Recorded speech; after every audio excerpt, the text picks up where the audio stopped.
Desde la histórica altura, donde el sol de tu bravura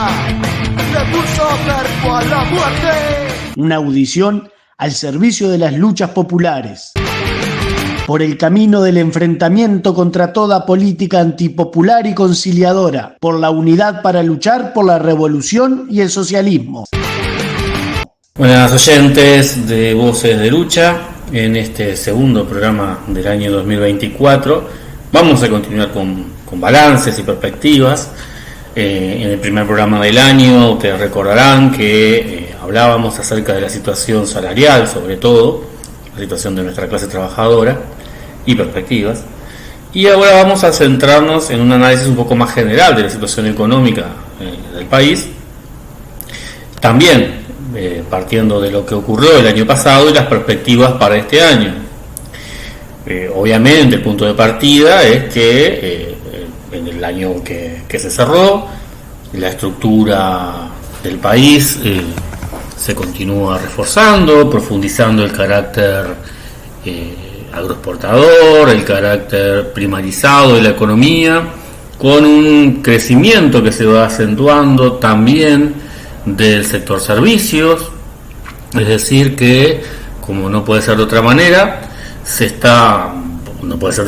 bajo los gobiernos que representan los intereses de la burguesía, en nuestro país se continúa reafirmando la posición del Uruguay en lo que es la División Mundial del Trabajo, donde básicamente somos un país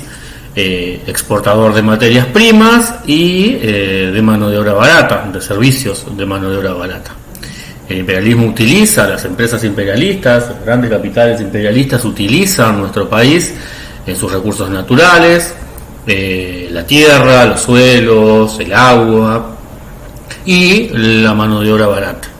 Hacia lo cual el sistema educativo tiende, por supuesto, a fortalecer ese destino que tiene la mano de obra de nuestro país. Después vamos a entrar más en detalles en ese tema. Pero bueno, en ese contexto general, que eso se cumple año a año, y hasta que los trabajadores no cambien la situación mediante su lucha, encabezando la lucha popular contra el imperialismo, esto va a seguir dándose así. Pero entrando en detalles, en particularidades de lo que fue el año pasado, si miramos la actividad económica en general, se encuentra que se cumple un segundo año, contando el 2022 y el 2023, prácticamente de un crecimiento de la actividad económica nulo. Luego de la salida de la pandemia se da un crecimiento de la actividad económica, medido según el PBI, en el 2021 importante, y otros indicadores de actividad económica se dan importantes. Tienen un crecimiento importante, pero ya a partir del 2022 comienza a darse un estancamiento, tanto en la actividad económica, medida según el PBI, como también en otros indicadores, como la creación de empleo, salarios, consumo, etcétera, etcétera. El año 2023 entonces fue un año donde prácticamente el PBI no crece. Todavía no están cerrados los cálculos, pero se estima entre un 0,5 y un 0,7% de crecimiento, es decir, un crecimiento prácticamente nulo del PBI. Esto, por supuesto, por parte del gobierno y por parte de los capitalistas, se utiliza para tirar a la baja la posibilidad de crecimiento salarial, de algún tipo de recuperación salarial, cuando obviamente los grandes sectores capitalistas han obtenido, aún en situación de un estancamiento de la actividad económica, siguen obteniendo niveles de ganancia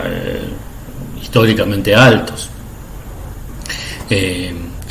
Con el tema de la inflación, acompañando este estancamiento de la situación económica y acompañando ciertos fenómenos que tienen que ver con el ingreso de divisas al país, y con la política monetaria que lleva adelante el gobierno, se ha mantenido no solamente bajo control por parte del gobierno la inflación, sino que lo ha logrado bajar a niveles muy bajos. Si se tiene en cuenta que en el 2022 la inflación cerró en 8,3%, se espera que para este año va a estar un poco por arriba del 5%, 5,2, 5,3% al final de este año. Es decir, se ha dado una estabilización de los precios de la mano de, como decíamos, una caída del precio del dólar y una disminución de la actividad económica. En esto también entra a jugar lo que es el fenómeno de la diferencia de precios con Argentina, que se dio sobre todo en la primera parte del año, donde ya a fines de año, sobre todo después de las elecciones internas primero, pero después de las elecciones de octubre en Argentina, y sobre todo después de que gana Milei, se da un salto en los precios en Argentina y comienza a encarecerse ese país para los consumidores uruguayos, por lo cual el fenómeno de esa sangría constante de compras en el exterior que se daba sobre todo en los departamentos limítrofes se está cortando, porque ya sencillamente no conviene para la gente comprar en Argentina. Este fenómeno va a repercutir seguramente en un aumento de las ventas, del consumo interno el año que viene, un aumento de la recaudación también del gobierno el año que viene, pero en este año que pasó tuvo un impacto negativo, donde evidentemente tuvo una tendencia a la caída en las ventas, sobre todo, como decíamos, en esos departamentos limítrofes, caída en la recaudación del gobierno, acompañando una tendencia general que fue sobre casi todo el año de caída en la recaudación del gobierno, la recaudación fiscal, de la mano de una menor actividad económica. Como decíamos entonces, este año estuvo pautado por ese hecho, continuando la tendencia del 2022, un estancamiento prácticamente de la actividad económica. La perspectiva para este año que se inicia, el 2024, bueno, hay una serie de fenómenos que tienden a marcarse y que hacen que los analistas esperen un mayor crecimiento de la actividad económica, de entre el 3 y el 4%, debido a fenómenos como la finalización de la sequía, que según algunas estimaciones tuvo un impacto, sobre todo en el sector agropecuario, por supuesto, de casi 1.900 millones de dólares, en varios puntos del PBI, casi 3 puntos del PBI, lo cual, por supuesto, al dejarse de lado, al normalizarse la producción, en algunos sectores en particular, como por ejemplo en la soja, va a generar un repunte muy fuerte de la actividad. También el funcionamiento pleno de la tercera planta de celulosa va a generar un aumento de las exportaciones de ese producto. Y como decíamos también, el aumento de los precios en Argentina va a tender a, por lo menos en estos primeros meses, mientras se mantenga ese fenómeno, a revertir el fenómeno de el gasto en el exterior, la compra de los uruguayos en el exterior, lo cual va a tender sin dudas a aumentar los niveles de consumo interno. Esto sumado a otros factores como una esperada recuperación del comercio internacional, que tendería a generar un cierto aumento de las exportaciones, es lo que hace esperar ese aumento de la actividad económica para este año. Cuando vemos el fenómeno de las exportaciones, los sectores agroexportadores, sobre todo, que son los principales sectores exportadores del país, se han pasado todo el año llorisqueando, pidiendo subsidios estatales, reclamando contra la caída del dólar. Si uno mira los números, en el año 2023 las exportaciones cayeron un 13% con respecto al año 2022. Dado esta cifra así en crudo, uno pensaría estamos ante una situación catastrófica prácticamente para los sectores exportadores. Nada más alejado de la realidad. Uno de los puntos centrales es que acá se está comparando con el año 2022, que fue un año de exportaciones récord. Si tomamos en cuenta eso, este año que pasó, el 2023, aún teniendo en cuenta la sequía, fue el segundo año con mayor valor de exportaciones en la última década. Es decir que para el sector exportador continúa una fiesta de ganancias espectaculares. Como decíamos, el modelo agroexportador, la estructura de la economía uruguaya basaba en dos pilares: la exportación de materia prima por un lado y la venta de servicios al exterior basado en la mano de obra barata por otro lado. Se sigue reforzando y bueno, en ese sentido el año que pasó no fue la excepción. Como ha sido históricamente, la exportación de la carne bovina fue el principal producto de exportación de nuestro país el año pasado, donde el principal destino de las exportaciones fue China. Luego, con la puesta en marcha de la segunda planta de UPM, ya la celulosa se posiciona como el segundo producto de exportación el año pasado, prácticamente con iguales valores que la carne bovina. Y lo que se dio fue un retroceso muy importante de las exportaciones de soja, lo cual tiene que ver directamente con lo que fue la sequía, el fenómeno de la sequía. Pero si uno sigue repasando todos los principales productos de exportación, estamos hablando de todo lo que tiene que ver con la materia prima. O productos mínimamente procesados que luego van a tener procesos industriales en el exterior, como es el caso de la celulosa. El otro fenómeno que mencionábamos tiene que ver con el fenómeno de los servicios, con las exportaciones de los servicios. En el año 2023 las exportaciones de servicios al exterior totalizaron más de 6.000 millones de dólares, un crecimiento de casi un 20% con relación al año anterior, donde en el Uruguay, con todo tipo de exoneraciones impositivas, todo tipo de subsidios estatales directos e indirectos, se está dando una tendencia muy fuerte al establecimiento de empresas multinacionales que utilizan la mano de obra de nuestro país, sobre todo en lo que tiene que ver con el sector informático, para dar sostén, hacer servicios a diferentes filiales en el resto del mundo, diferentes sectores en el resto del mundo. Hay una política activa por parte del Estado uruguayo en asociación con, o mejor dicho, dándole subsidios a multinacionales como Microsoft, Google, etcétera, y varias otras multinacionales, como por ejemplo Mercado Libre, la que en estos días está haciendo está ocupando varias portadas de las noticias por el despido de trabajadores, como Pedido Ya, diferentes plataformas que ofrecen diferentes tipos de servicios que se realizan desde el Uruguay, muchas veces en zonas francas, en condiciones laborales totalmente precarias, y que le permiten a esas empresas obtener ganancias muy muy importantes, utilizando, como decíamos, la mano de obra barata que existe en el Uruguay, y que aparte una mano de obra barata formada por el sistema educativo con un perfil muy fuerte hacia ese sector.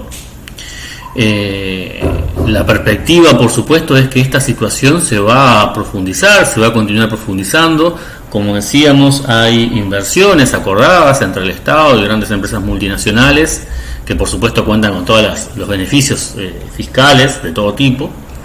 y que van a tender a continuar profundizando esta tendencia, donde, como decíamos, se profundiza ese doble carácter de la economía uruguaya, exportadora de materias primas y de la explotación de la mano de obra barata para brindar servicios hacia el exterior. Básicamente ese es el rol que ocupa nuestro país en el mundo, en la División Internacional del Trabajo. Como decíamos, el año 2023 no fue la excepción. En este año 2023, en el programa anterior, analizábamos lo que tuvo que ver con el tema del salario, un crecimiento del salario real en base a la caída de las exportaciones y partiendo en base a la caída de la inflación, y en base a el comparar con una base muy baja, como se venía comparando los salarios en general en nuestro país. Este fenómeno de un crecimiento del salario real de unos pocos puntos, en la gran mayoría de los salarios no generó ningún impacto que se pueda sentir en el consumo. Y lo que sigue ocurriendo es que la gran mayoría de los trabajadores deben recurrir al endeudamiento para mantener los niveles mínimos de satisfacción de las necesidades de sus familias. Es así que el fenómeno del endeudamiento de las familias, usado demagógicamente por Cabildo Abierto, por ejemplo, en su colección de firmas actualmente, pero que tiene por supuesto una base real, según un informe de AEBU, sindicato bancario, dirigido por la propia burocracia del Frente Amplista, plantea que hay más de 690.000 personas en nuestro país. Es un altísimo porcentaje de los trabajadores de nuestro país que tienen problemas de endeudamiento. O sea, no solamente están endeudados, sino que no pueden pagar las deudas que han generado. Altísimo el porcentaje de personas que tienen registros en el Clarín de Informes, etcétera. Y este fenómeno se da y se mantuvo y se continúa profundizando en el año 2023, donde a mediados de año se planteaban un cálculo de que el endeudamiento de las familias rondaba ya casi los 10.000 millones de dólares. En un fenómeno, en un panorama de años y años y años de estancamiento salarial, de salarios extremadamente bajos, no puede extrañar a nadie que el problema del endeudamiento de las familias se esté agudizando cada vez más. El año pasado no fue la excepción y la perspectiva es que esto continúe, porque si bien hay expectativas de que en este año pueda haber un nuevo crecimiento del salario real del entorno del 2%, como mencionábamos en el programa anterior, en la mayoría de los casos esto se traduce en cifras que no generan realmente ningún efecto en la capacidad de consumo de las familias, por lo cual se va a tener que continuar agudizando el fenómeno de la problemática del endeudamiento de las familias. Por supuesto que entre los sectores de capas medias altas, sobre todo, y capas medias en general, esta recuperación del salario real tiene un impacto en el consumo mucho más fuerte que en el caso de los salarios más bajos, que son los que cobra la gran mayoría de la clase trabajadora. El año pasado, por ejemplo, hay un indicador muy importante que es el de las ventas de automóviles 0 kilómetro. El año pasado se dio un récord en el año 2023, donde se vendieron casi 60.500 autos 0 kilómetro, revelando una recuperación en la capacidad de consumo, sobre todo de las capas medias y capas medias altas. El efecto de la baja del dólar también tiene un efecto significativo en este hecho. Estamos hablando de más de un 18% de aumento de las ventas de vehículos nuevos, si se compara diciembre de este año diciembre de 2023 con diciembre de 2022, pero casi un 10% si se comparan año a año. Es decir, en el 2023 se vendió un 10% más de autos 0 kilómetros que en el 2022. Como decíamos, esto revela que ha habido, por una combinación de factores, un crecimiento de la capacidad de consumo de los sectores de capas medias altas. Esto, por supuesto, en un año preelectoral es un efecto buscado directamente por el gobierno, que sabe que son los sectores de capas medias los que definen generalmente las elecciones. En este sentido, algunos elementos, algunas medidas que toma el gobierno, algunas reducciones de impuestos, por ejemplo, algunos elementos del IRPF que se plantearon a mediados de año, apuntan en esa misma dirección. La perspectiva es que para este año que se inicia, el año 2024, ya directamente año electoral, el gobierno obviamente va a tender a profundizar este tipo de medidas, buscando generar un mejor ánimo en las capas medias de cara al periodo electoral. Por supuesto, tiene una contrapartida, que es el aumento del déficit fiscal. Uno de los caballitos de batalla del gobierno, cuando se planteó el periodo electoral anterior, era la necesidad de disminuir el déficit fiscal. Pues bien, ya en el año 2023 se da un salto muy fuerte en lo que es el déficit fiscal, que es la diferencia entre lo que recauda y lo que gasta el Estado, básicamente. Donde en septiembre del 2022, por ejemplo, se acumulaba un déficit fiscal del 2,5% del PBI en los 12 últimos meses cerrados a esa fecha. Y si se lo compara con septiembre del 2023, hace unos pocos meses, el déficit fiscal alcanzaba ya un 4% del PBI. Acá se genera tanto una caída de ingresos y un aumento de gastos por parte del Estado. Esto es típico del año electoral. La perspectiva para este año es que va a ser lo mismo, es decir, que ese elemento, el déficit fiscal, ese empeoramiento de las cuentas públicas, del cual tanto cuidado decía tener este gobierno, y con el cual tanto lo criticaba el Frente Amplio, que dejó más del 5% de déficit fiscal, llegado el año electoral, absolutamente todos los gobiernos hacen lo mismo, aumentan el déficit para generar cierta mejora de las capacidades de consumo, de las capas medias altas, y eso les permite intentar generar un estado de ánimo más favorable para sus opciones electorales. Por supuesto, esto genera, por parte generalmente de la oposición, pero también del propio gobierno, el surgimiento de discursos de que, bueno, el próximo gobierno no va a tener mucho margen de maniobra, que ya les deja una herencia muy fuerte, muy pesada, ya abriendo el paraguas para justificar un ajuste fiscal que se va a hacer al inicio del próximo gobierno y que le permita a ese próximo gobierno, al acercarse las elecciones, nuevamente aumentar el gasto, etcétera, etcétera, etcétera. Es un fenómeno que se da cíclicamente y que es inherente al juego de la democracia burguesa. De todas maneras, estos números del déficit fiscal no generan en este momento gran alarma, porque la principal preocupación del Estado, de cualquier gobierno que ocupe la administración del Estado, es el mantenimiento de la capacidad de pago de la deuda pública. Y en ese sentido, todas las calificadoras privadas, los sectores, los representantes de la gran banca internacional, alaban el comportamiento de la economía uruguaya y sobre todo de la política uruguaya, resaltando sobre todo un hecho, que es el compromiso que tiene absolutamente todo el sistema político representante del Estado burgués.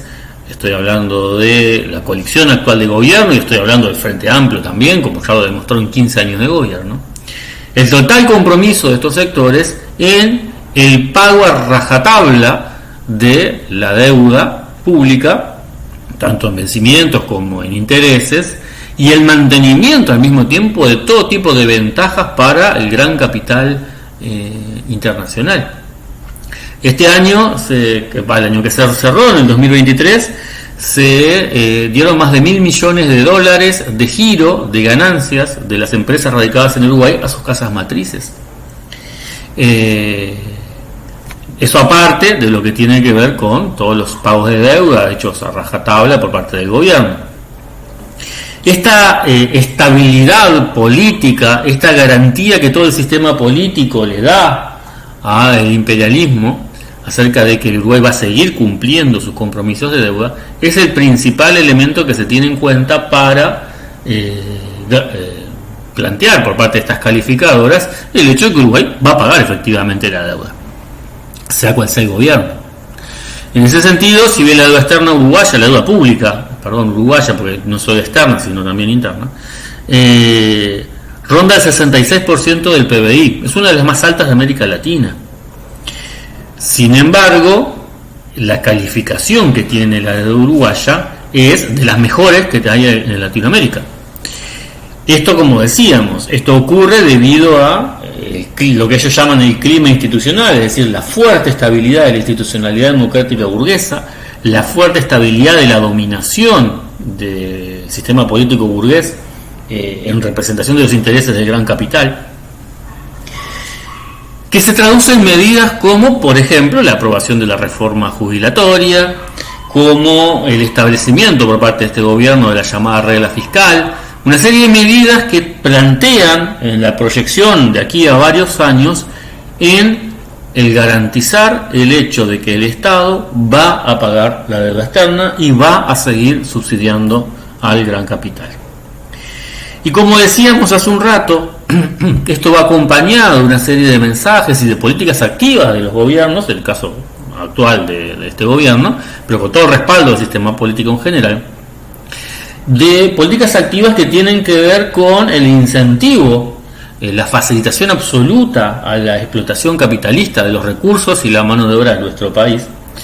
donde las inversiones que se destinan a la explotación de los recursos naturales siguen siendo totalmente subvencionadas por el Estado y apoyadas de todas las maneras posibles. En particular se están impulsando no solamente, por supuesto, la profundización de por la explotación de la ganadería, la agricultura, de la celulosa, sino también se han planteado, y ya está la perspectiva de la inauguración de varios emprendimientos que tienen que ver con el llamado hidrógeno verde,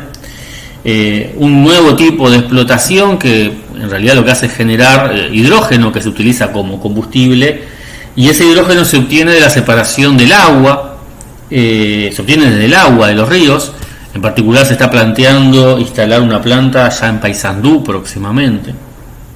Y este fenómeno, como todo este tipo de cuestiones, tiene un alto impacto en lo que tiene que ver con la ecología y por lo tanto en la economía del país, porque tiene un efecto profundamente negativo en la calidad de las aguas y en la disponibilidad de agua en las zonas donde se instalan. Como toda la hipocresía capitalista, como toda la hipocresía burguesa, el hidrógeno verde se plantea como una energía limpia, alternativa al petróleo, los derivados del petróleo, pero en realidad en su producción se genera una contaminación muy fuerte y se genera una destrucción de recursos naturales, como el agua en particular, también muy fuerte. Por algo es que eso se instala en países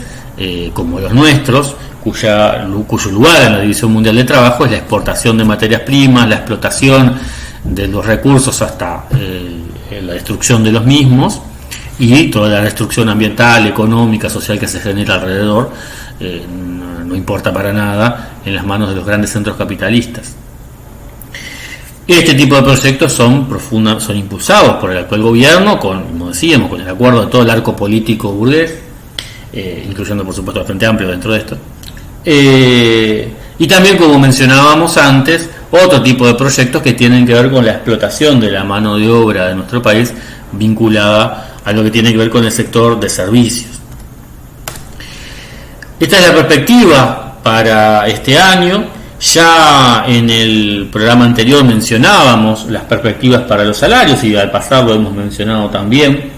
donde si bien se va a hablar de una recuperación de salario real, como decíamos, esto excepto para algunos sectores muy puntuales, que son las capas medias altas, donde van a sentir un aumento, van a continuar sintiendo un aumento de su capacidad de consumo,